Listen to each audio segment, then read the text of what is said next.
Bismillahirrahmanirrahim. Bapak, punten mengganggu waktunya.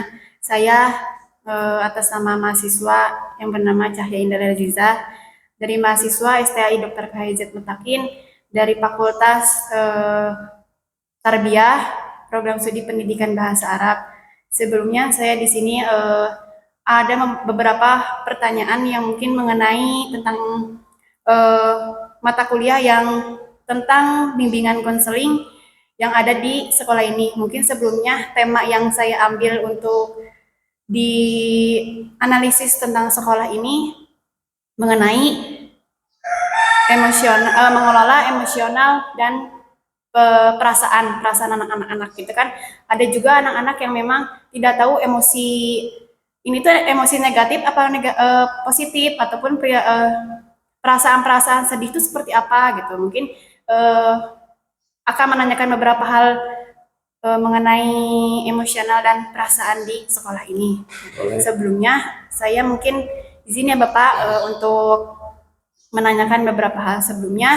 Sebelum menanyakan, kalau boleh tahu Bapak atas nama siapa dan sekolah ini profilnya apa saja, kalau boleh saya tahu. Boleh, terima kasih. Sebelumnya perkenalan diri dulu ya. Nama saya, panggil saya Gema. Sekolah ini swasta, namanya Sekolah Dasar Swasta Islam Terpadu Risalatul-H. Alhamdulillah di sini itu sekolah dasar sudah sampai kelas 6. Mungkin terkait emosional ini sangat kompleks sekali kalau di SD, tingkatan SD ini. Makanya apabila ingin lebih mendalami, saya luangkan waktunya untuk sedikit pengalaman dari saya. Boleh, silakan. Ya, mungkin yang pertama pertanyaan, apa saja bentuk emosi atau perilaku emosional yang sering ditunjukkan oleh siswa saat di kelas?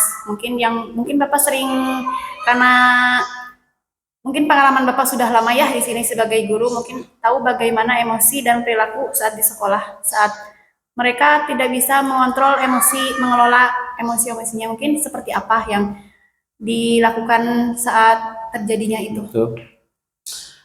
Untuk tingkatan umur SD ya itu sangat kompleks sekali, terutama tingkatan emosi. Kalau emosi yang refleksitas dari anak itu cenderungnya nangis, lebih banyak nangis. Yang kedua banyak marah. Nah, yang berikutnya diam. Cuma yang sering saya jumpai dari SD tingkatan emosi itu lebih cenderung nangis. Yang kedua marah-marah. Yang berikutnya itu diam. Ya, baik, terima kasih jawabannya. Mungkin ke pertanyaan berikutnya ya Pak ya. Boleh. Yang kedua, apa ada kecenderungan siswa mengalami kesulitan dalam mengelola emosi? Tentukan seperti apa yang tadi ya, mungkin beberapa itu kan yang saya jumpai, tapi yang memang lebih dominan di sini itu, lebih dominannya kan tidak mungkin tiga-tiganya lebih dominan, pasti ada salah satunya dari itu. Mungkin bisa disebutkan Pak. Untuk emosional yang lebih dominan itu kalau tingkatan SD, apalagi kelas 1, 2, 3 itu kelas bawah, sebelum mereka umur 9 tahun itu emang emosional yang sering dikeluarkan itu nangis ketika sesuatu yang dia miliki itu hilang. Kalau nggak hilang, ada sesuatu yang emang tidak bisa dia miliki, seperti itu. Mungkin seperti marah-marah, itu emosi-emosi anak-anak yang emang ketika anak-anak itu merasa terganggu, seperti itu. Kalau misalkan nangis itu hampir semua tingkatan dari kelas 1 sampai kelas 3 itu ketika mereka tersakiti, kehilangan atau dimarahi, dirajuk gitu, itu biasanya menangis. Gitu. Ini yang selanjutnya, dalam situasi seperti konflik antara siswa, bagaimana reaksi emosional mereka biasanya? Mungkin kan emosionalnya ada yang memang seperti marah ya, karena ada sesuatu yang hilang atau barang yang diambil oleh temannya, dan mereka itu konfliknya seperti apa? Untuk konflik anak-anak ini banyak sekali ya. Cuman kalau misalnya perempuan sama laki-laki kan berbeda. Ya. Kalau perempuan itu dia cenderung menangis, diam, terus dia laporan. Nah, kalau untuk laki-laki emosional itu dia cenderung melindungi dirinya itu dengan perlawanan. Bisa saling memukul, bisa saling apa penyerangan secara verbal, gitu kan. Itu sih lebih ininya. Berarti memang terjadi seperti itu karena memang beberapa hal, mungkin tidak semua ya, karena memang Tidak semua itu. Mungkin dari semua kejadian-kejadian emosi di sekolah tingkatan dasar itu emosi yang negatif. Tapi kalau emosi positifnya juga banyak. Ketika anak dipuji, dia ada yang senang, dia ada yang sambil bahagia, dan itu perlu emosi-emosi itu. Ketika kita diimbangi dengan emosi yang tidak menyenangkan, nah kita sebagai pengganti orang tua di sekolah, kita selalu apresiasi ketika anak melakukan sesuatu, itu apresiasi ya, makanya anak-anak itu akan merasa nyaman di kelas seperti itu. ya. Mungkin selanjutnya, sejauh mana peran guru atau wali kelas ya di kelas dalam mendampingi siswa yang kesulitan mengelola emosional, karena kan sebelum ke Bapak pasti yang lebih tahu itu kan guru ataupun guru pendamping ataupun wali kelas kan. Sebelum Bapak sebelumnya kan memang tidak mungkin langsung tahu, pasti dapat informasi dari beberapa guru. Itu bagaimana sejauh mana peran gurunya? Untuk beberapa penanganan, kalau dari SD kita itu kita ada namanya sentuhan emosional, bisa dengan fisik, dengan berbicara, perkataan, seperti misalnya kelas 1 sampai kelas 3 ketika dia marah, kita selalu utamakan bagaimana dia merasa terlindungi, misalnya diusap kepalanya, dipeluk seperti itu sambil dibisikkan telinganya. Tapi jangan lupa kita ucapkan dulu istighfar 3 kali. Setelah itu kita usap kepalanya, sabar. Nah, setelah itu ketika anak sudah merasa tenang, maka dia mulai bercerita. Ketika bercerita itu selesai, nah kita jangan mendukung apa yang dia inginkan, tapi kita kasih kebenarannya dulu seperti apa. Ketika anak sudah paham, baru kita kasih pengertian mana yang salah, mana yang benar, seperti itu. Itu beda-beda sekali, karena kan anak itu ada yang introvert, ada yang extrovert.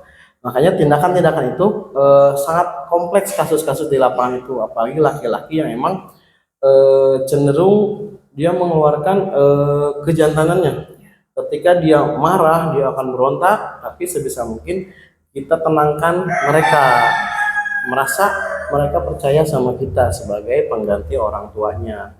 Ini ada hubungan seperti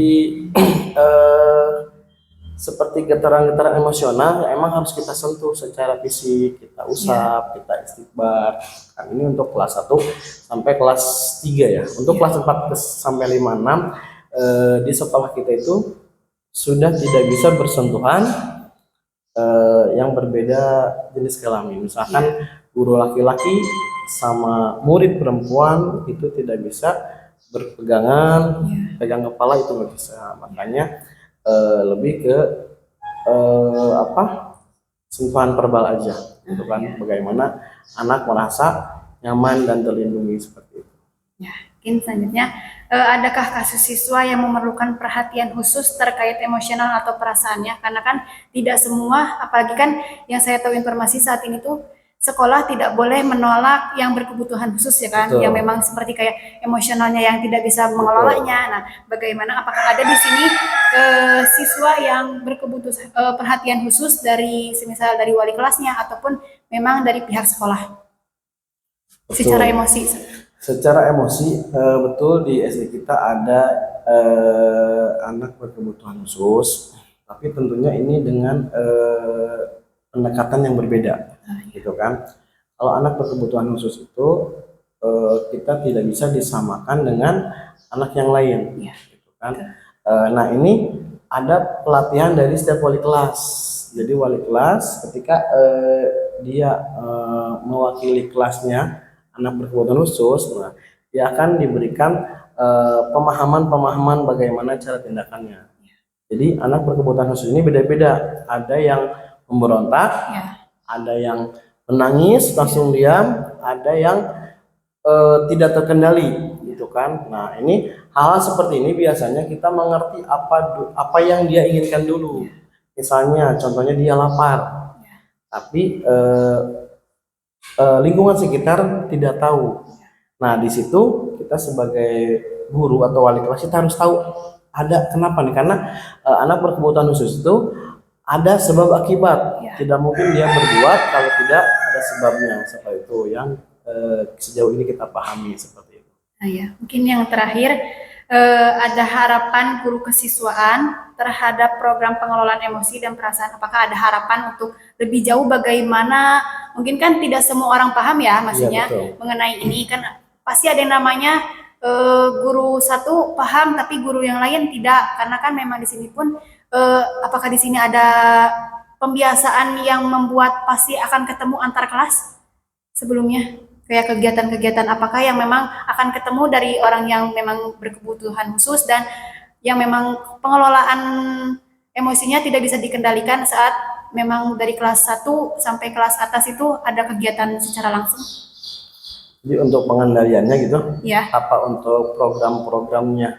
Untuk harapan kedepannya, karena kan pasti semisal kalau saya tahu informasi dari sekolah-sekolah dari beberapa video gitu kan ya, itu kan pasti ada yang namanya seperti pembiasaan di kelas ataupun memang mungkin lebih tepatnya kayak sholat duha berjamaah ya Pak ya, mungkin ya. Apakah di sini ada? Karena kan pasti setiap guru apalagi wali kelasnya itu kan semisal tidak bertugas untuk mendampingi sholat ataupun bagaimana gitu kan. Nah itu seperti apa, karena kan beda-beda guru akan tidak memahami, semisal dia ingin ini anak kenapa gitu saat berada pembiasaan dia memberontak, apakah karena ada suatu hal yang karena temannya atau bagaimana gitu. Nah itu harapan Bapak sebagai guru yang menangani seperti ini, apakah ada harapan ke depannya biar semua guru itu paham apa yang mempunyai anak kebutuhan khusus ini seperti apa gitu nantinya,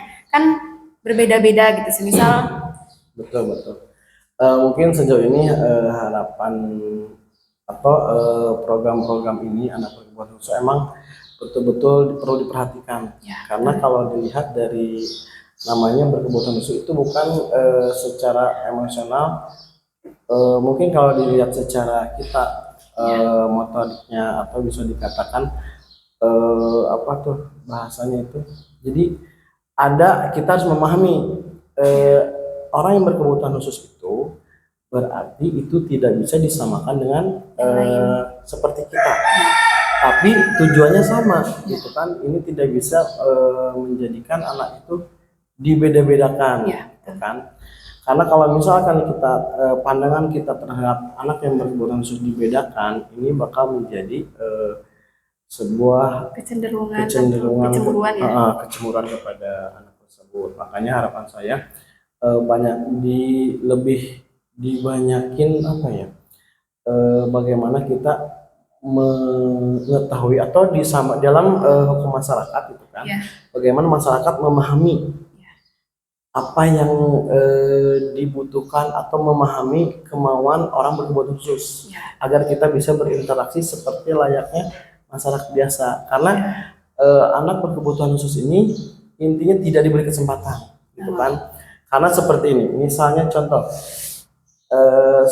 anak berkebutuhan khusus dan anak yang seperti biasanya disamakan finishnya, misalnya ikan di dalam air dengan kuda di darat, ukurannya itu daratan finishnya, karena ini bisa disamakan itu. Makanya saya inginkan sekali banyaknya seperti parenting kepada orang tua atau artikel-artikel modul-modul yang emang bisa dipahami kepada guru-guru. Jadi ketika kita mendapatkan orang berkebutuhan khusus, kita langsung paham. Misalnya anak ini kita belajar matematika gitu kan, 1 tambah 1 sama 2. Tapi kalau anak berkebutuhan khusus, karena sudah banyak pemahaman bagi guru tersebut, orang tua tersebut, kita akan tahu tindakannya seperti apa. setelah anak itu besar, ini dia akan terbiasa karena menghadapi anak berkebutuhan khusus itu yang menjadi jarak berbeda sama ini karena tingkat kesadaran masyarakat masih jauh, itu kan. Mungkin seperti itu. Apabila ada yang kurang memuaskan, boleh nanti kita berjumpa lagi. Mungkin sebelumnya terima kasih Bapak Iya. atas jawabannya, mengganggu waktunya juga Bapak mungkin ya, karena Terima kasih. alhamdulillah mungkin dari adanya analisis ataupun terjun langsung secara ke sekolah, saya mengetahui dari beberapa informasi mungkin kan tidak semua orang akan up mengenai seperti ini ya Pak, gitu kan. Betul. Pasti lebih tepatnya akan langsung terjun ke lapangan gitu kan, enaknya daripada mengetahui di sosial media saat ini. Mungkin dari saya itu saja, kurang lebihnya mohon maaf juga sudah mengganggu waktu Bapak.